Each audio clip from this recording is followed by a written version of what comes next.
ونستغفره ونعوذ بالله من شرور انفسنا ومن سيئات اعمالنا من يهده الله فلا مضل له ومن يضلله فلا هادي له اشهد ان لا اله الا الله وحده لا شريك له واشهد ان محمدا عبده ورسوله اما بعد فان خير الحديث كتاب الله خير الهدي هدي محمد صلى الله عليه وسلم وشر الأمور محدثاتها وكل محدثة بدعة وكل بدعة ضلالة وكل ضلالة في النار.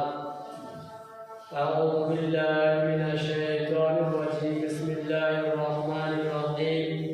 يا أيها الناس اتقوا ربكم الذي خلقكم من نفس واحدة وخلق منها زوجها وبث منهما رجالا كثيرا ونساء واتقوا الله الذي تساءلون به والأرحام إن الله كان عليكم رقيبا. يا أيها الذين آمنوا اتقوا الله حق تقاته ولا تموتن إلا وأنتم مسلمون. يا أيها الذين آمنوا اتقوا الله وقولوا قولا سديدا يصلح لكم أعمالكم ويغفر لكم ذنوبكم ومن يطع الله ورسوله فقد فاز فوزا عظيما. মহান আল্লাহ সুবহানাহু ওয়া তাআলার নিমিত্তে সমস্ত প্রশংসা জ্ঞাপন করছি, যিনি আমাদেরকে পবিত্র জুমার দিনে তার ঘরে একত্রিত করেছেন। এই জন্য বলে আলহামদুলিল্লাহ। অতঃপর আমাদের শেষ নবী শ্রেষ্ঠ নেতা রাসূলুল্লাহ সাল্লাল্লাহু আলাইহি ওয়াসাল্লামের প্রতি আল্লাহ সুবহানাহু ওয়া তাআলার পক্ষ থেকে অসংখ্য দরুদ ও শান্তি বর্ষিত হোক। আল্লাহুম্মা সাল্লি আলাইহি ওয়া সাল্লাম। আমরা বিগত কয়েক সপ্তাহ ধরে যে সমস্ত বিষয়ের উপরে আলোচনা করছি তা হচ্ছে মূলত পরকাল বিষয়। অর্থাৎ আমাদের মৃত্যু হবে, মৃত্যু হওয়ার পরে মহান আল্লাহ সুবহানাহু ওয়া তাআলা তিনি একটা সময় আমাদেরকে পুনরায় জীবিত করবেন। অতঃপর আল্লাহ রাব্বুল আলামিনের নিকটে আমাদের প্রত্যেককে উপস্থিত হতে হবে এবং আমাদের প্রত্যেকের আমলনামার বিষয়ে আল্লাহ সুবহানাহু ওয়া তাআলা জিজ্ঞাসা করবেন। এবং সেই জিজ্ঞাসা করার পরে যারা সৎ-আমল করেছে তাদের জন্য রয়েছে জান্নাত, যারা আল্লাহকে খুশি করতে পেরেছে এই জীবনে তারা পাবে জান্নাত, এবং যারা আল্লাহ রাব্বুল আলামিনের দিক নির্দেশনা অনুপাতে জীবনযাপন করেনি তথা শয়তানের অনুসরণ করেছে, শয়তানের অনুগত করেছে, শয়তানের রাস্তা অনুযায়ী চলেছে, তাদের জন্য রয়েছে জান্নাত। আজকে আমরা দিন মানতে গেলে, দিনকে বুঝতে গেলে আমাদের পবিত্র কোরআন বোঝা হচ্ছে অপরিহার্য। পবিত্র কোরআনকে পাঠ করা হচ্ছে অপরিহার্য। কেননা দিনের আসল মূল যে বিষয় তা হচ্ছে আল্লাহ রাব্বুল আলামিনের কিতাব। আমরা যদি কিতাবকে পড়ি তাহলে আমাদের অন্তরে কিছুটা নাড়া দেবে। আমরা যদি কিতাবের আয়াতগুলোকে অনুধাবন করি তাহলে আমাদের অন্তরে কিছুটা ঈমান বৃদ্ধি পাবে। এটা মহান আল্লাহ সুবহানাহু ওয়া তাআলা নিজেই বলছেন। পবিত্র কোরআনে আল্লাহ সুবহানাহু ওয়া তাআলা 114টি আয়াত সূরা অবতীর্ণ করেছেন। মোট কোরআনে 114টি সূরা রয়েছে। তার মধ্যে একটি সূরা হচ্ছে আল কিয়ামা, যা পবিত্র কোরআনের 75 নম্বর সূরা। আমরা আজকে সূরা কিয়ামার বিষয়ে কিছু আলোচনা করব। মহান আল্লাহ সুবহানাহু ওয়া তাআলা মুহাম্মদ সাল্লাল্লাহু আলাইহি ওয়াসাল্লামের উপরে যে সমস্ত আয়াতকে অবতীর্ণ করে, মদিনায় থাকায় যে সমস্ত আয়াত অবতীর্ণ হয় সেগুলো ছিল স্বাভাবিক। অর্থাৎ তার ভিতরে ভাষার খুব কঠিনতা নেই এবং মানুষের উপরে যে সমস্ত আচার আচরণ সামাজিক গুণার বিষয় সেগুলো আল্লাহ রাব্বুল আলামিন অবতীর্ণ করেছেন। কিন্তু যখন মুহাম্মদ সাল্লাল্লাহু আলাইহি ওয়াসাল্লাম মক্কায় ছিলেন, মক্কায় থাকা অবস্থায় আল্লাহ রাব্বুল আলামিন তিনি কোরআনের যে আয়াত অবতীর্ণ করেছেন সেই আয়াতের অধিকাংশ আয়াত ছিল এমন যেগুলো চ্যালেঞ্জিং, অর্থাৎ মানুষের সঙ্গে মোকাবেলার জন্য এবং শিরকের বিরুদ্ধে, এবং তার সঙ্গে ছিল ভাষার কঠিনতা।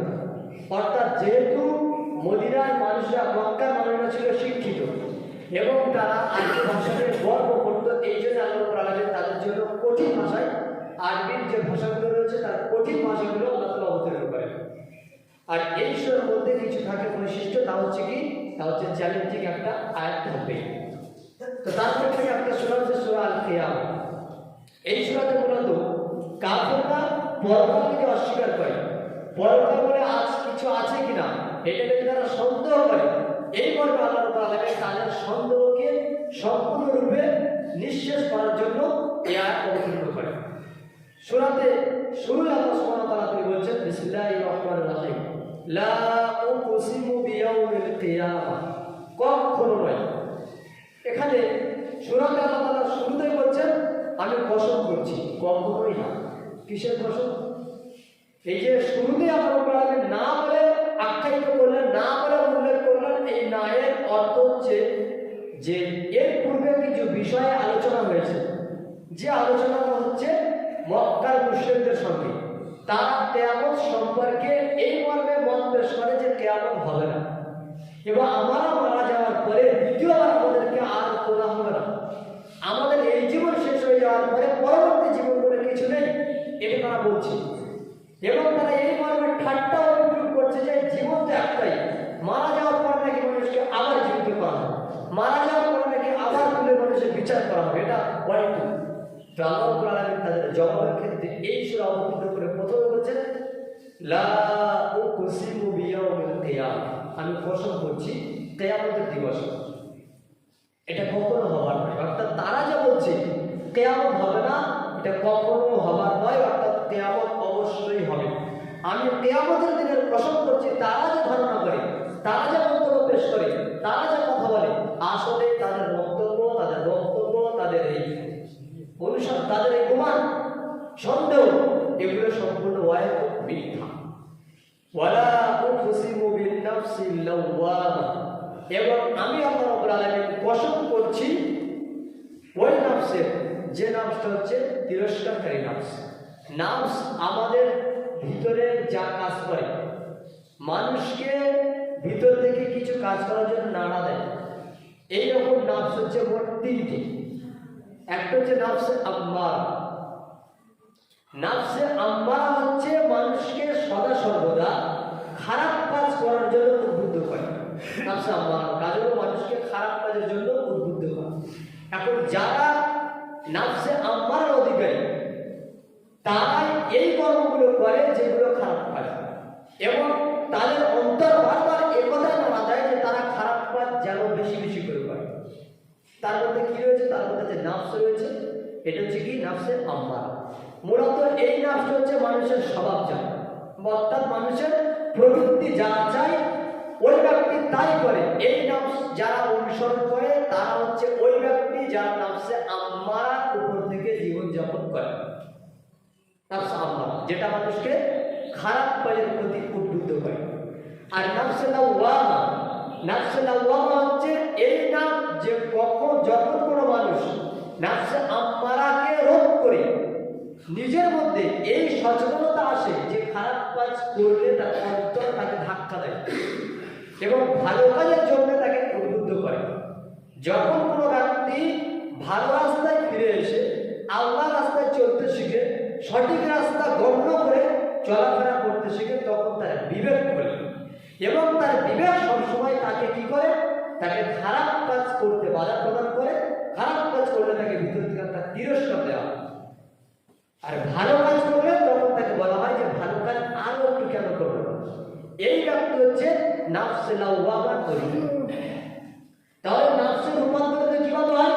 ব্যক্তির চলাচল, ব্যক্তির মেন্টালিটি, ব্যক্তির চিন্তা চেতনা। তাহলে আপনার চিন্তা চেতনা যখন শয়তানের রাস্তার উপর চলবে এবং আপনি সেই কাজ করে যখন খুশি হচ্ছেন এবং এই কাজের উপর আপনি যখন আরো বেশি উদ্বুদ্ধ হচ্ছেন, তখন আপনার মধ্যে যে নফস কাজ করছে সেই নফস হচ্ছে নফসে আম্মারা।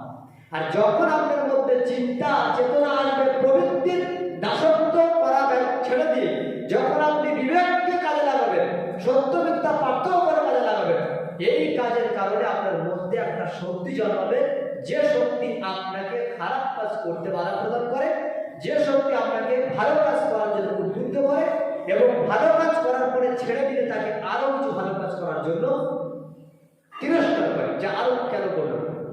এই নফসকে বলা হয় নফসে লাওয়ামা। তা আল্লাহ রাব্বুল আলামিন তিনি বলছেন যে আমি কসম করছি নফসে লাওয়ামা। যে মানুষকে তিরস্কার করে ভালো কাজ না করার কারণে এবং খারাপ কাজ করার কারণে।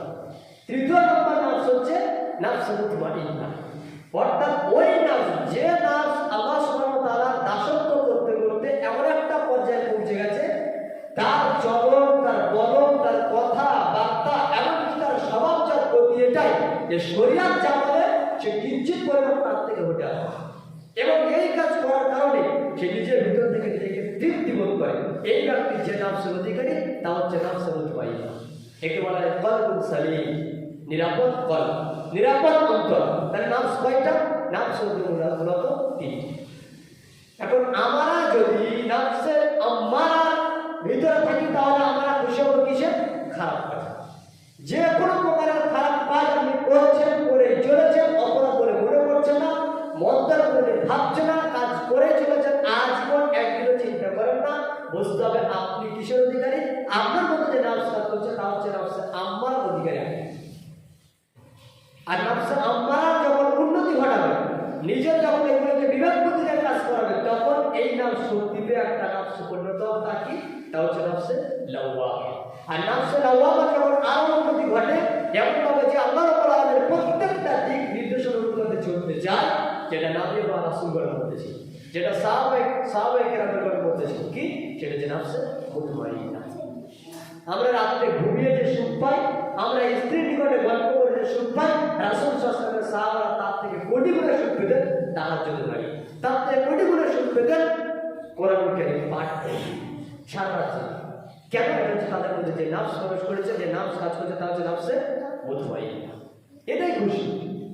তো আল্লাহ রাব্বুল আলামিন তিনি নাফসের পছন্দ করছেন, যে আমি ওই নাফসের পছন্দ করছি যে নাফস হচ্ছে নাফসে লাওয়ামা, মানুষকে ধিক্কার দেয়। এরপর আল্লাহ রাব্বুল আলামিন তিনি বলছেন পরবর্তী আয়াতে, ইয়াহসাবুল ইনসান আল্লাহ নাজমা ইযামা, মানুষ কি এমন মনে করে যে তার হাড্ডিগুলোকে যখন সে মারা যাওয়ার পরে তাকে যখন মাটিতে শুইয়ে দেওয়া হবে, অতঃপর মাটি যখন তার দেহকে খেয়ে নেবে, পড়ে থাকবে কি? হাড্ডি। তারা কি এই ধারণা করে যে আমি আল্লাহ তাদের এই হাড্ডিগুলোকে একত্রিত করতে পারবো না? ইয়াহসাবুল ইনসান, মানুষ কি ধারণা করে, মানুষ কি মনে করে, মানুষ কি এই মনে এই চিন্তা করে রেখেছে যে আল্লাহ রাব্বুল আলামিন কখনো তাদের এই ইযাম অর্থাৎ হাড্ডিগুলোকে একত্রিত করতে পারবে না? এটা কি মানুষ ধারণা করে? বালা, আল্লাহ রাব্বুল আলামিন তিনি বলছেন বরং বিষয়টা এমন, কাদিরিনা আলা আন নুসাউইয়া বানানা, আল্লাহ রাব্বুল আলামিন বস্তুত তোমাদের উপরে এতটাই সক্ষম যে তিনি তোমাদের দেহ জন্মের কথা, তোমরা মারা যাওয়ার পরে বানানা শব্দের অর্থ হচ্ছে আঙুলের অগ্রভাগ। আঙুলের অগ্রভাগকে বলা হয় বানানা। আজকে আমরা দেখছি যে একটা মানুষের টিপের মধ্যে তার পুরো বংশের পরিচয়, তার পুরো পরিচয় কিসের? একটা টিপের মধ্যে কি আছে? কিছুই নেই। আপনি গবেষণা করে দেখবেন আমাদের এই আঙুলের অগ্রভাগে শরীরটাকে ভালো করে দেখা যায়, মাইক্রোস্কোপ করে, তাহলে দেখা যাবে প্রত্যেকটা শরীরের ভিতরে উপরে যে চামড়া রয়েছে, চামড়ার মধ্যে কিছু কোষের মধ্যে সব জড়ানো রয়েছে, অতীব সূক্ষ্ম, যেগুলো আমরা শিরা উপশিরা, অতীব সূক্ষ্ম, যেটাকে খালি চোখে ধরা পড়ে। আবার এই যে চামড়া রয়েছে, চামড়ার মধ্যে এখানে কিছু রেখা রয়েছে, এই রেখাগুলো পৃথিবীর কোনো মানুষের সঙ্গে কারণ মেলে না, কোনোদিন মেলে না। আপনি টিপ দেন, আপনার সঙ্গে অন্যজন টিপ দিলে সই একই হতে পারে, টিপ একই। এটা হচ্ছে আল্লাহর সৃষ্টি। বিজ্ঞান আজকে একটা আবিষ্কার করেছে যে একটা মানুষের যদি তার পরিচয় পেতে চাও, তার সঠিক পরিচয় পেতে চাও, তাহলে আঙুলের টিপ সই নাও। আঙুলের টিপ কি আছে এর মধ্যে? এতে কিছু জড়ানো আপনারা রেখা রয়েছে। এই রেখা পৃথিবীর কোনো মানুষের, এক মানুষের সঙ্গে অপর মানুষের মিল নেই, আলাদা। আজকে বিজ্ঞান যদি এটা আবিষ্কার করতে পারে, আজ থেকে 1450 পূর্বে মহান আল্লাহ সুবহানাহু ওয়া তাআলা বলছেন, যারা এই মর্মের সন্দেহ করে যে আমরা যখন মারা যাবো মাটির সঙ্গে মিশে যাবো, আমাদের কি আল্লাহ জড়ো করবেন, তারা বলছেন আল্লাহ তো এটার থেকে আরো বেশি তিনি ক্ষমতাবান। কিসের উপরে? তোমরা মারা যাবে, তোমাদের আঙুলের অগ্রভাগ পর্যন্ত আল্লাহ রাব্বুল আলামিন উপস্থিত করবে। এই অগ্রভাগটা আপনি কি বলতে চাচ্ছেন? আপনার পরিচয় আপনি কোনো জায়গাতে কখনো লুকিয়ে রাখতে পারবেন, এটা অসম্ভব, অসম্ভব। যেমন মানুষের টিপ সই কোনো জায়গায় দিয়ে অস্বীকার করবে যে এটা আমার পরিচয় নয়, এটা অসম্ভব। ঠিক তদ্রূপ আল্লাহ রাব্বুল আলামিন বলছেন তোমাদের আঙুলের অগ্রভাগ সহ আমি তোমাদেরকে মুক্তি দেব। তা আল্লাহ অগ্রভাগের কথা কেন বললেন? এই অগ্রভাগের ভিতরে কি গবেষণা রয়েছে, এর মধ্যে কি নিদর্শন রয়েছে, এর মধ্যে কি চিন্তনীয় বিষয় রয়েছে, এটা আমরা আজকে বুঝতে পারছি বিজ্ঞানের এই আবিষ্কারের মাধ্যমে টিপসই। এটা কতটা সূক্ষ্ম, অথচ এটা আল্লাহ রাব্বুল আলামিন আজ থেকে 1450 বছর পূর্বে বিষয়টা উল্লেখ করেছেন। কেন তারা বারবার বলছেন কিয়ামত হবে কিনা সন্দেহ, আল্লাহ রাব্বুল আলামিন তিনি বলছেন বাল ইউরিদুল ইনসান, বরঞ্চ মানুষ এই মর্মে তারা আশা করে, এই মর্মে তারা ইরাদা করে, তারা চায় লিয়াফজুরা আমামা, ভবিষ্যতে আগামীতে তারা পাপ করতে চায়। দুনিয়াতে যারা আল্লাহ বিশ্বাসী তাদের তুলনায় যারা আল্লাহ বিশ্বাসী নয় তাদের পাপের পরিমাণ অনেক বেশি। একটা ঘুড়ি যখন দেখবে উপরে আকাশের উপরে উঠছে, তার সঙ্গে একজন ওই লাঠি দিয়ে আপনার ধরে আছে, হাতে করে সুতো নিয়ে ধরে আছে, তো ওই ব্যক্তি সুতো ছাড়ে, যত দূরে সুতো ছাড়ে তত দূরে ঘুড়িটা যায়। আর একটা ঘুড়ি উপরে উড়িয়ে দিয়ে তার হাত থেকে সুতোটা ছেড়ে দেওয়া হয়েছে, বলেন তো কোন ঘুড়িটা নিয়ন্ত্রণে চলবে? যেটা সুতো ছেড়ে দেওয়া হয়েছে সেটা, না যেটা হাতে ধরে রাখা হয়েছে? যেটা ধরে রাখা হয়েছে। তো যারা আল্লাহকে বিশ্বাস করে, যারা কিঞ্চিত হলেও আখিরাতকে বিশ্বাস করে, তাদের তুলনায় যারা আখিরাতকে বিশ্বাস করে না, যারা আল্লাহকে বিশ্বাস করে না, তাদের পাপের পরিমাণটা কত যে বেশি হতে পারে তার কোনো ঠিক নেই, তার কোনো ঠিক নেই। আর যদি বলেন কিয়ামত হবে না, কিয়ামত বলে কিছু নেই, তাহলে দুনিয়াতে প্রত্যেকটা মানে জবাবদিহি যারা পাপ করছে, মানুষের অন্যায় করছে, তাদের বিচার করা হবে। বিচার করতে একটা জিনিস আছে, বিচার করা হবে। আপনি এমএলএ, আপনি বিচার করে অন্য বলেছেন, আপনি সারা গ্রামের এলাকার মানুষের টাকা খেয়ে বসে আছেন, আপনাকে কেউ দেখতে পায় না, বিচার করা হবে। ওই যে 60 লোককে আপনি হত্যা করেছিল, ওর কি হবে বিচার? ওর কি বিচার হবে? যে 60 লোককে ইয়াহুদিকে হত্যা করেছে তার হিটলারের বিচার কি হবে? কে বিচার করবে? 60 লক্ষ মানুষ কি কম? একজন যদি একবার বিচার করলেন তাকে মেরে দিলেন, আর বাকি যে মানুষ বেঁচে আছে বা মানুষের যে মরার শাস্তি রয়েছে কে বিচার করবে? বিচার নেই। পৃথিবীতে এমন এমন বিচার আছে যেটা দুনিয়ার মানুষের দেওয়া কোনো সম্ভব না। একজন ব্যক্তি 10 জন মানুষকে হত্যা করেছে, অন্যায় করে খুন করেছে, আপনি তার জন্য একজন মানুষকে হত্যা করলেন, খুন করলেন, যে এই ব্যক্তি অমুক জনকে হত্যা করেছে তার জন্য একে হত্যা করা, কেসাস হত্যা করে দিলেন। এখন আরো তো 10 জনকে হত্যা করে, এখন 9 জনের বাকি আছে, কিভাবে শাস্তি দিবেন? পারবেন? পারবেন না। এটা কে পারেন? আল্লাহ পারবেন। ন্যায় বিচার যদি করতে চান কিয়ামত অবশ্যই দরকার। কেন? মানুষের পাপের পরিমাণ এত বেশি যে দুনিয়ার কোনো মানুষ তার সাজা দিতে পারে না, অসম্ভব। একজন ব্যক্তি বিবাহ করেছে, বিবাহ করার পরে আবার জেনা করেছে, যে একটা জেনার কারণে তাকে একবার আপনি হত্যা করলেন, সেই 10টা জেনা করেছে, কবার তাকে শাস্তি দেবেন? কবার হত্যা করবে? একবারে বেশি পারবেন না। বিচার আপনি এখানে করতে পারবেন না। কোথায় বিচার হবে? বিচার উপরে হবে। আর যারা বলছে বিচার বলে কিছু নাই, মোরা দেবার কিছু নেই, তারা দুনিয়াতে পাপ করার জন্য, পাপে লিপ্ত থাকার জন্য, দুনিয়ার মানুষকে আরো বেশি করে পাপ করানোর জন্য তারা মানুষের মগজে ঢোকাচ্ছে পরকাল বলে কিছু নেই। সুতরাং তোমরা দুনিয়াতে যত ইচ্ছা পারো পাপের কাজ করো, যত ইচ্ছা পারো তোমরা অন্যায় করো, যত ইচ্ছা পারো নিজের মতো চলো। এটা হচ্ছে তাদের বক্তব্য, যারা হচ্ছে কাফের, যারা পরকালকে অস্বীকারী।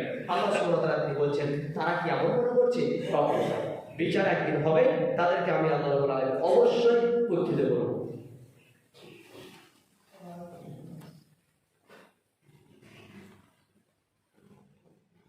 আলহামদুলিল্লাহি রাব্বিল আলামিন, ওয়াসসালাতু ওয়াসসালামু আলা রাসূলিহি ওয়া আলা আলিহি ওয়া সাহবিহি আজমাইন।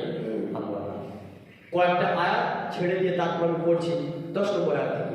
এখানে আল্লাহ সুবহানাহু ওয়া তাআলা তিনি বলছেন ইয়াকুলুল ইনসান, যখন কিয়ামতের দিন উপস্থিত হবে তখন মানুষ বলবে ইয়াউমা ইযিন আইনাল মাফা, আজকে তাদের পালানোর জায়গা কোথায়?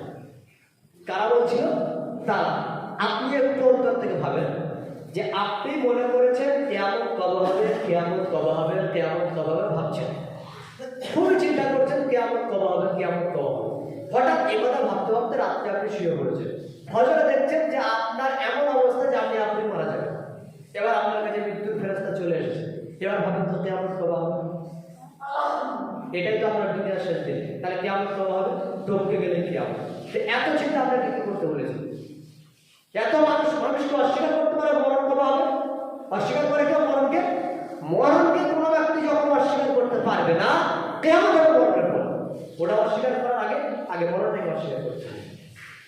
যারা বিজ্ঞান বোঝে, যারা যুক্তি বোঝে, তারা এটা ভালো করে বুঝে যে একটা জিনিসকে বোঝার জন্য আর একটা বিষয়ের প্রয়োজন হয়। তো কিয়ামতকে বোঝার জন্য মৃত্যুর প্রয়োজন।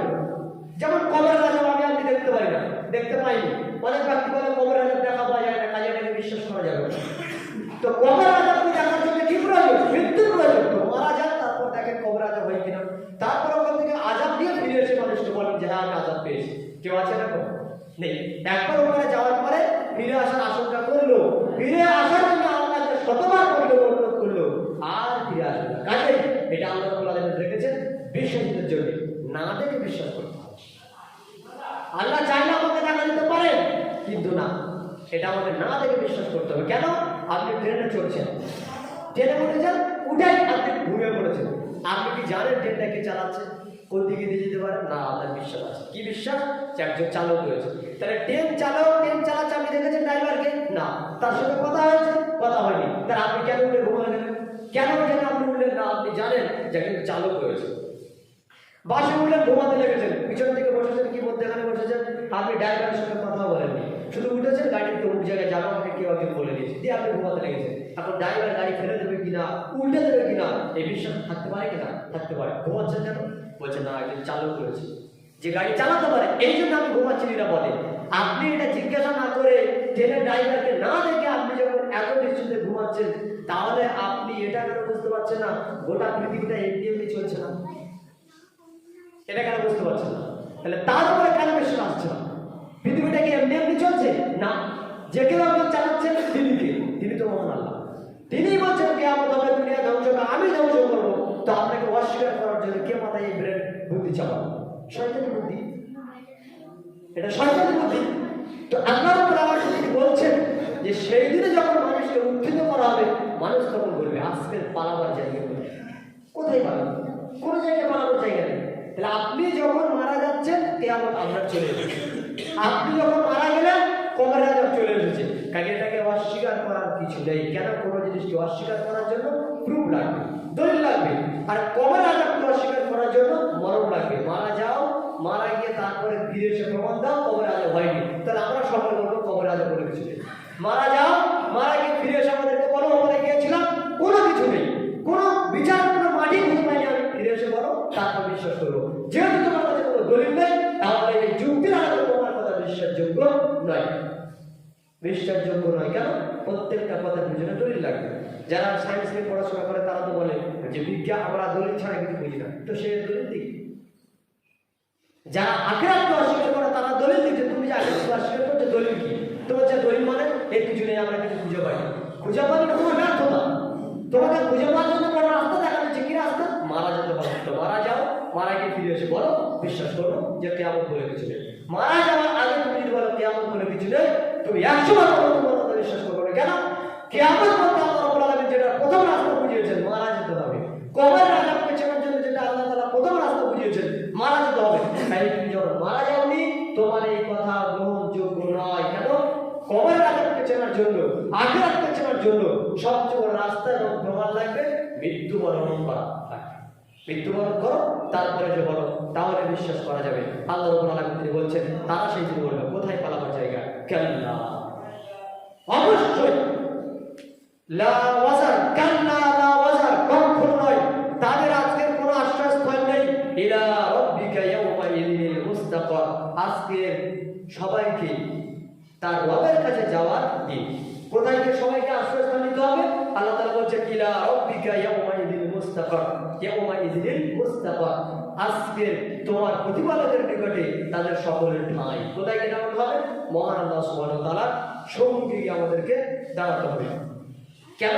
ইনাব্বাউল ইনসান, প্রত্যেকটা মানুষকে এই সম্পর্কে সংবাদ দেওয়া হবে, জানিয়ে দেওয়া হবে, বলে দেওয়া হবে ইয়াউমা ইযিন বিমা কদ্দামা ওয়া আখফার।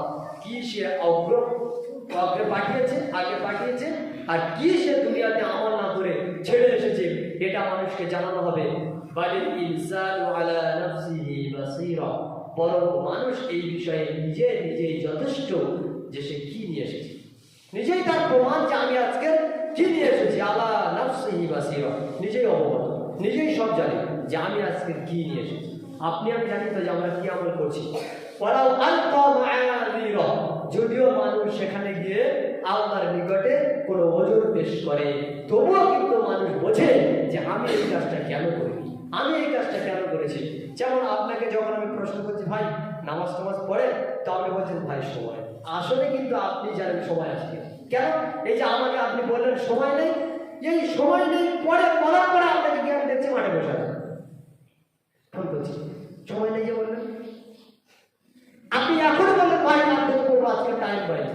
এ কথা বলার সাথে সাথে তারপর আপনাকে আমি দেখছি ঠিকই আপনি চার দোকানে বসে আছেন। কতক্ষণ? প্রায় আধ ঘন্টা। সময় নেই বললেন, তারপর আপনি দেখছি আপনি ওই রেললাইনের বসে আছেন। কতক্ষণ? আধ ঘন্টা।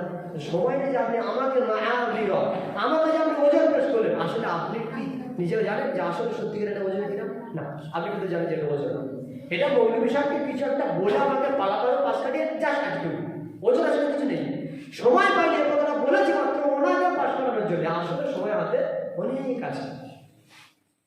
তো আল্লাহ তাআলা বলছেন ওয়ালাউ আলকা মাআদিরা, যদিও তারা নিজেরা নিজেদের বিষয়ে ওজন পেশ করে, তবুও তারা নিজেরা বোঝে আসলে কোনো ওজন এই বিষয়ে নেই।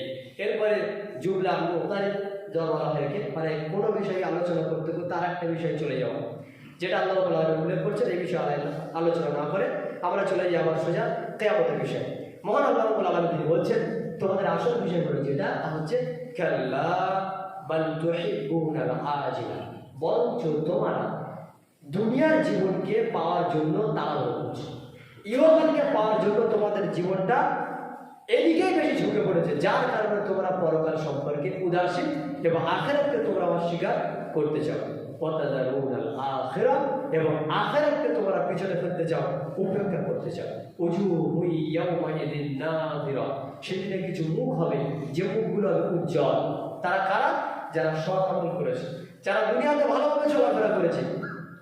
ইলা রাব্বিহা নাযিরা, তারা তাদের প্রতিপালকের দিকে তাকিয়ে থাকে, আল্লাহ রাব্বুল আলামিনকে দেখবে। কখন? যখন এই বান্দাগুলো জান্নাতে যাবে, তখন আল্লাহ সুবহানাহু ওয়া তাআলা তাদেরকে বলবে তোমাদের আর কি চাই? তখন এই বান্দাগুলো বলছে আল্লাহ আপনি কি আমাদেরকে জাহান্নামের আযাব থেকে পরিত্রাণ দেননি? আপনি কি আমাদেরকে জান্নাত প্রদান করেননি? আর আমাদের কি চাই? তখন আল্লাহ রাব্বুল আলামিন নিজের পর্দাটাকে উঠিয়ে দেবেন, তখন বান্দা আল্লাহ রাব্বুল আলামিনকে দেখতে থাকবে। যুগের পর যুগ আল্লাহর দিকে বান্দা তাকিয়ে থাকবে। বান্দার জান্নাতে যাওয়ার পরে সবচেয়ে বড় নিয়ামত যেটা, খুশির বিষয় যেটা, সেটা আল্লাহ রাব্বুল আলামিনকে দেখতে পাওয়া। এটা আল্লাহ তাআলা বলছেন ইয়াউমাইযিন নাযিরা, সেই দিনে সেই মানুষগুলো কি করবে? ইলা রাব্বিহা নাযিরা, তাদের প্রতিপালকের দিকে তাকিয়ে থাকবে, অর্থাৎ মহান আল্লাহ সুবহানাহু ওয়া তাআলাকে তারা দেখতেই থাকবে। ওয়া উজুহুন ইয়াউমাইযিন বাসিরা, আর সেই দিনে কিছু মুখমণ্ডল থাকবে বিবর্ণ, মানে মুখগুলো একেবারে কালো হয়ে গেছে। কিসের কারণে? দুনিয়াতে পাপ করার কারণে। তাযুন্নু আইয়ুফআলা বিহা ফাকিরা, তারা এই মর্মে ধারণা করবে যে তাদের কাছে এখন একটা সময় আসছে অতীব ধ্বংসের সময়, মানে তাদেরকে জাহান্নামে দেওয়া হবে। একদিকে একজনকে আল্লাহর সাক্ষাৎ দেওয়া হচ্ছে, আর একদিকে আর একজন চুপচাপ বসে আছে, মুখকে ঘুমরা করে কালো করে। কেন? সে জানে যে আমি কি করেছি। কাল্লা, অবশ্যই। এবার আল্লাহ তাআলা বলছেন অবশ্যই ইযা বালাগাতিত তারাকি, যখন তোমাদের নিকটে তোমাদের মৃত্যু হবে কণ্ঠবদ্ধ, যখন মানুষের মরণ চলে আসে তখন কোনো যুক্তি থাকে? এই মৃত্যুর ফেরেশতা যখন কোনো মানুষ দেখে তখন সে একটা দিকে তাকায় যে এরা কারা, এরা এসেছে কি করতে। তার জানটা যখন কবজ করতে আসে, সে হিন্দু হোক, ইহুদি হোক, খ্রিস্টান হোক, প্রত্যেক ব্যক্তির যখন মরণ হয় তখন তার কাছে মৃত্যুর ফেরেশতা আসে। আর যখন মৃত্যুর ফেরেশতা আসে তখন তার চোখ দাঁড়িয়ে যায়, তখন তার পায়ের সঙ্গে পা জড়িয়ে যায়, তখন তার হাত পা কাজ করে না। কেন? মৃত্যুর ফেরেশতা যখন কোনো মানুষ দেখে তার দুনিয়ার আর কোনো চিন্তা ভাবনা থাকে না, শুধু এটাই ভাবে এরা কারা, এরা কারা, আর আমাকে এরা নিয়ে যাচ্ছে কোথায়, এটা সে মনে মনে বলতে থাকে। তবে মানুষের সঙ্গে কথা বলার মতো তার আর কোনো ক্ষমতা থাকে না। কেন? ক্ষমতা থাকে দুনিয়ার মানুষকে বলে দিতে পারতো যে আমি এমন আকার দেখেছি, তার আর কোনো ক্ষমতা থাকে না। আল্লাহ তাআলা এই জন্য বলছেন ইযা বালাগাতিত তারাকি, যখন তাদের মৃত্যু হবে কণ্ঠবদ্ধ। ওয়াকিলা মান রাক, সেই দিনে কে থাকবে? কে বলবে এরকম যে তার জন্য আজকের কোনো ঝাড়ফুঁককারী রয়েছে যে মৃত্যু থেকে তাকে বাঁচাবে? ঝাড়ফুঁক করে কেউ থাকবে? কেউ থাকবে। আপনার যখন মৃত্যুর অবস্থা চলে আসবে, কে এমন আছে যে আপনাকে ঝাড়ফুঁক করে মৃত্যু থেকে বাঁচাবে? পরকাল নেই, পরকাল নেই, আখিরাত নেই, কবর নেই বলে যারা চেল্লাচিল্লি করছে, তারা কি তোমাকে মৃত্যুর হাত থেকে বাঁচাতে পারবে? কখনোই নয়। এই যে তোমাকে মৃত্যুর কাছে তোমাকে যে নিয়ে চলে যাওয়া হচ্ছে ওপারে, কেন নিয়ে যাওয়া হচ্ছে? সাক্ষাৎ করার জন্য পরকালে হচ্ছে। এটাকে ঠেকাবে কেউ? ঠেকাতে পারবে? কেউ ঠেকাতে পারবে না। সুতরাং পরকাল আছে কিনা এই তোমার মৃত্যুর রাস্তা আল্লাহ তাআলা বলছেন, তখন তুমি বিচার করো। কেউ তোমাকে ঝাড়ফুঁক দিয়ে বাঁচাতে আসবে না। মৃত্যুর উপরে কোনো ব্যক্তির ক্ষমতা রাখে না। দুনিয়ার মানুষ যেদিকে ক্ষমতা থাকুক, মৃত্যুর ক্ষমতা কেউ দেখাতে পারবে যে আমি এমন হয়ে গেছি, এমন পাওয়ার ধারণ করেছি যে মৃত্যু আমাকে ধরতে পারবে না? এটাই তো প্রমাণ হয় যে মহান আল্লাহ সুবহানাহু ওয়া তাআলার নিকটে সমস্ত ব্যক্তি এই জায়গায় সকলে একেবারে নিঃস্ব, কিছু করার নেই। মানুষ পায়ে পা জড়িয়ে যাচ্ছে, হাতে হাত জড়িয়ে আসছে, চোখ বুঝে আসছে, মুখে কথা বলতে পারছে না, গা লেগে যাচ্ছে, দাঁড়িয়ে থাকতে থাকতে উল্টে পড়ে যাচ্ছে। কি এগুলো? বিশাল পাওয়া ব্যক্তি উল্টে পড়ে গেল, কি মৃত্যু? আর দেহ নেই, শরীরে আর সেই শ্বাসটা নেই, শরীরে আর সেই রুহটা নেই। এখন শুধু পড়ে আছে কি? কি চলে গেল? রুহ চলে গেল। কে নিয়ে গেল? কোন ক্ষমতা নিয়ে গেল? এটাই তো আল্লাহ, এটাই তো আল্লাহ সুবহানাহু ওয়া তাআলার ক্ষমতা। যখন নিয়ে গেছে তখন আবার তোমাকে ওপারে দেওয়া হবে। মহান আল্লাহ সুবহানাহু ওয়া তাআলা তিনি বলছেন ওয়াজাদনা আন্নাহুল ফিরাক, তখন নিশ্চিত বুঝতে পারবেন যে এখন তার সেই সময় এসেছে যেটা হচ্ছে বিদায়কালের সময়, বিদায়ের সময়, চলে যাওয়ার সময়। কাজে যখন চলে যাওয়ার সময় হবে আর তোমাকে কেউ দেখাতে পারবে না। এর পরবর্তী আয়াতে আল্লাহ সুবহানাহু ওয়া তাআলা আর অনেক কিছু বলছেন যা আমরা সময় থেকে আলোচনা করতে পারবো না। এখানে আমি আপনাদেরকে যেটা বলতে চাচ্ছি যে আল্লাহ রাব্বুল আলামিনের পবিত্র কোরআনের মধ্যে এই যে আজকের যে সূরা কিয়ামত কয়েকটা আয়াত আলোচনা করা হলো, এই আয়াত আল্লাহ তাআলা কি বলতে চাচ্ছেন? মানুষ যদি ইহকাল নিয়ে বাকি ব্যস্ত থাকে তো একটার একটা সময়ে তাকে মৃত্যুর কাছে ধরা পড়তে হবে। আর মৃত্যুর কাছে যখন ধরা পড়তে হবে তখন থেকে আখিরাতে গিয়ে সাক্ষাৎ করতে হবে। কাজেই তোমার মৃত্যু কবে হবে এটা যখন তুমি না বুঝতে পারছো, তোমাকে এখন থেকে প্রস্তুতি নেওয়া প্রয়োজন। যদি প্রস্তুতি না নাও তাহলে তোমার মৃত্যু যে কিভাবে হবে তুমি নিজেই বুঝতে পারবে। আমি তো আগেই বলে দিয়েছি যে আমাদের কার কখন মরণ হবে আমরা কেউ জানি না, আর কেউ বলতেও পারবে না, এক কলম লিখে দিতেও পারবে না। যে ভাই আমাকে বলছে যে আগামী সপ্তাহ থেকে নামাজ পড়বো, সে এক কলম লিখে দিয়ে যাক আসল পর্যন্ত বাঁচবে কিনা লিখতে পারবে? লিখতে পারবে। তাহলে কোন ক্ষমতার ভিত্তিতে, কোন আশার ভিত্তিতে সে বলছে আমি এক সপ্তাহ পরে থেকে এই সমাধান করবো? কোন ভিত্তিতে? ভিত্তি নেই। তাহলে যখন আমাদের শ্বাসের কোনো সময় আমরা দিতে পারছি না যে একটা শ্বাস টেনেছি আর শ্বাস বেরোবে কিনা, একটা বেরিয়েছে আর টানতে পারবো কিনা, এই ক্ষমতা যখন আমার নিজের পক্ষ থেকে নেই তাহলে আমি কোন ক্ষমতায় দুনিয়াতে ভাবে চলি? লাগান কিন্তু কোন ক্ষমতায় চলি? সেটা হচ্ছে দুনিয়ার মহাব্বত, দুনিয়ার ভালোবাসা, যা আমরা গত সপ্তাহে আলোচনা করেছি। কাজে আমাদের প্রত্যেককে এই সমস্ত আলোচনা ধারাবাহিকভাবে আলোচনা করার মুখ্য উদ্দেশ্য হচ্ছে পরকাল সম্পর্কে একটু চিন্তা করা, পরকাল নিয়ে একটু ভাবুন, মৃত্যুকে নিয়ে একটু ভাবুন যে আজকে যদি মারা যায় কাল কি হবে, আজকে যদি মারা যায় কাল কি হবে। আরে জানাজা কেউ করবে কিনা ওই নিয়ে মাথা খারাপ করে রয়েছে এখন পর্যন্ত। আপনি মারা যাওয়ার পরে কে জানাজা করছে দেখতে পাবেন? দেখতে পাবেন? আমি মারা গেলে আমার জানাজা কে করবে দেখা যাবে? এত টেনশন যে জানাজা নিয়ে নিজে কিনে ভাবো নাকি যে আমি করেছি কি, মারা যাওয়ার পরে কি হবে ওটা ভাবুন। জানাজাকে যদি সৌদি আরব থেকে ইমামকে ডেকে না আপনার জানাজা করায় এক করোনা হবে লাভ হবে কি? এক চিমটি লাভ হবে, এক চিমটি লাভ হবে। তাহলে জানাজা নিয়ে আর টেনশন কেন? জানাজার নামাজ কে পড়াবে কে না পড়াবে এত টেনশন কেন মানুষের মাথায়? এই টেনশনটা করো যে তুমি করেছো কি আর করছো কি, আর মারা যাওয়ার পর তোমার কি হবে এটা নিয়ে আগে ভাবো। শুধু জানাজা নিয়ে টেনশন। এখনো পর্যন্ত মানুষের মাথায় বই পোকা আছে, সে কবে বলেছি জোগাড় করবে যে বেনামাজের জানাজা হয় না। আরে বলতো তোমার ইসলাম, আমি কি বাপের কথা বললাম না মায়ের কথা বললাম না চাচার কথা বললাম? 3 বছরের কেন আছে, নিজের ব্যক্তিগত কোনো কথা বলেছি কোনো প্রমাণ দিতে পারবো না। রাসূল সাল্লাল্লাহু আলাইহি ওয়াসাল্লামকে গালি দিয়েছে, রাসূল সাল্লাল্লাহু আলাইহি ওয়াসাল্লামকে পাথর দিয়ে মেরেছে তায়েফবাসীরা। তো ওই পাহাড়ের ফেরেশতা বলছে আল্লাহর নবী আপনি শুধু হুকুম করেন পাহাড় দুদিক থেকে চেপে তাদেরকে মেরে দাও। তখন মুহাম্মদ সাল্লাল্লাহু আলাইহি ওয়াসাল্লাম বলে যাও এদেরকে মাফ করে দাও। আল্লাহ তাআলা বলছেন যে আল্লাহ রাসূল বলছেন যে যদি আমি এদেরকে ক্ষমা না করি তো দাওয়াত তাদের কাছে যাবে। তাহলে আল্লাহ রাসূল কি করলেন? ক্ষমা করলেন না? ক্ষমা করলেন। তারা কি করেছিল কাফেররা? আল্লাহর নবীকে মেরে শরীর থেকে রক্ত ঝরিয়েছে, আঘাত করেছে পাথর দিয়ে, রক্ত শরীর থেকে গড়িয়ে গড়িয়ে পায়ে গিয়ে ঝরেছে। এরপর আল্লাহ রাসূল বলছেন এদেরকে যদি আমি ক্ষমা না করি, এদেরকে যদি ধ্বংস করে দেওয়া হয় তো আমি দাওয়াত দেবো কাদেরকে? দেখেন কত বড় তিনি ক্ষমাবান, তিনি মানুষকে কতটা ক্ষমা করতে পারেন, তার অন্তরটা কত প্রশস্ত। কিন্তু মুহাম্মদ সাল্লাল্লাহু আলাইহি ওয়াসাল্লাম যখন মদিনায় ছিলেন তখন একজন মহিলা চুরি করে, মহিলাটার নাম হচ্ছে ফাতেমা। কে? ফাতেমা। তো এক সাহাবা আল্লাহ রাসূলের কাছে বলছে আল্লাহ রাসূল ফাতেমা তো চুরি করেছে, আপনি ওকে মাফ করে দেন, আপনি ওকে ক্ষমা করে দেন। তখন মুহাম্মদ সাল্লাল্লাহু আলাইহি ওয়াসাল্লাম তিনি বলছেন শোনো আজকে যদি আমার মেয়ে ফাতেমা চুরি করতো তবুও তার হাত কাটতো। কেন? বিধানটা আল্লাহ। এটা যদি মুহাম্মদ সাল্লাল্লাহু আলাইহি ওয়াসাল্লাম ব্যক্তিগত বিষয়ে মাফ করতেন কিনা? 100% মাফ করতেন। কেন? এটা তার নিজের ব্যক্তিগত ব্যাপার। রাসূলকে মেরে রক্ত ঝরিয়েছে, ক্ষমা করে দিয়েছে। চুরি করেছে, তার ক্ষমা নেই। তাহলে কোনটা খারাপ কাজ? রাসূলকে মারাটা বেশি খারাপ কাজ না একটা জিনিস চুরি করাটা বেশি খারাপ কাজ? কোনটা বেশি খারাপ কাজ? রাসূলকে আঘাত করাটা, রাসূল সাল্লাল্লাহু আলাইহি ওয়াসাল্লামকে আঘাত করাটা বেশি খারাপ কাজ। পৃথিবীর সবচেয়ে শ্রেষ্ঠ মানুষকে আঘাত করা উচিত, তিনি মাফ করে দিলেন। কিন্তু চুরি করেছে হাত কাটা হবে কিনা এটা আল্লাহ রাসূলের কাছে সুপারিশ করতে এসেছে, আল্লাহ রাসূল বলছে না, মাফ হবে না। কেন? এটা আল্লাহর বিধান, হাত কাটতেই হবে। তো আমি যদি বলি আল্লাহর বিধান বেনামাজির বিষয় আর নামাজির বিষয়, তো আপনার রাগ হবে কেন? এটা তো আল্লাহর বিধান। যদি আপনি আমাকে ব্যক্তিগতভাবে বলতেন, ওটা আমার ব্যক্তিগত বিষয়, আমি ব্যক্তিগত মত দিতাম।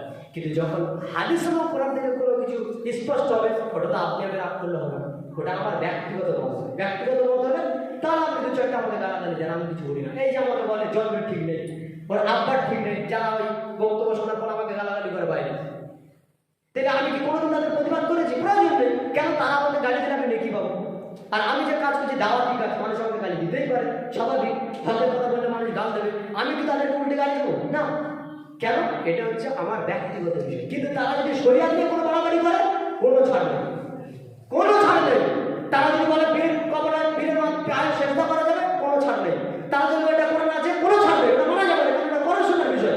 একইভাবে যদি আপনি আমাকে কোনো কথা শুনে গালি দেন, আমি মেনে নেব, ক্ষমা করবো। কিন্তু যদি আপনি শরীয়তের বিষয়ে আমার বিরুদ্ধে কথা বলেন, বুড়া কিছুই করা যায়। কাজেই জানাজার নামাজ নিয়ে এখনো পর্যন্ত যারা গবেষণা করে, এখনো পর্যন্ত যারা মাথায় পোকা নিয়ে চালাচ্ছে, সেই পোকাগুলোকে আবার আমি বলবো যে আপনারা এই ধরনের ফিতনা বন্ধ করুন। ক্লিয়ার কথা, আপনি মারা যাওয়ার পরে আপনার জানাজা কে পড়বে এটা আল্লাহ জানে। আগে আমারও মৃত্যু হতে হবে, কার মৃত্যু হবে কে জানে। কাজে এটা নিয়ে টেনশন করে লাভ নেই। প্রত্যেককে অনুরোধ করছি, সালাত আদায় করুন, 5 ওয়াক্ত সালাত আদায় করুন। সারাদিনে হলো অন্তত 1 ওয়াক্ত আসুন, সারা সপ্তাহে হলো অন্তত 2 বার করে মসজিদে আসুন। তারপর আস্তে আস্তে দেখবেন নাফসে আম্মারা পরিবর্তিত হয়েছে, নাফসে লাওয়ামা দিকে আসবে। আল্লাহ সুবহানাহু ওয়া তাআলা আমাদের প্রত্যেকে যতটুকু শুনিয়েছেন তত অনুযায়ী আমল করার সুবিধা প্রদান করুন। আল্লাহুম্মা আমিন। সুবহানাকাল্লাহুম্মা ওয়া বিহামদিকা আশহাদু আল্লা ইলাহা ইল্লা আনতা আস্তাগফিরুকা ওয়া আতুবু ইলাইক। আসসালামু আলাইকুম।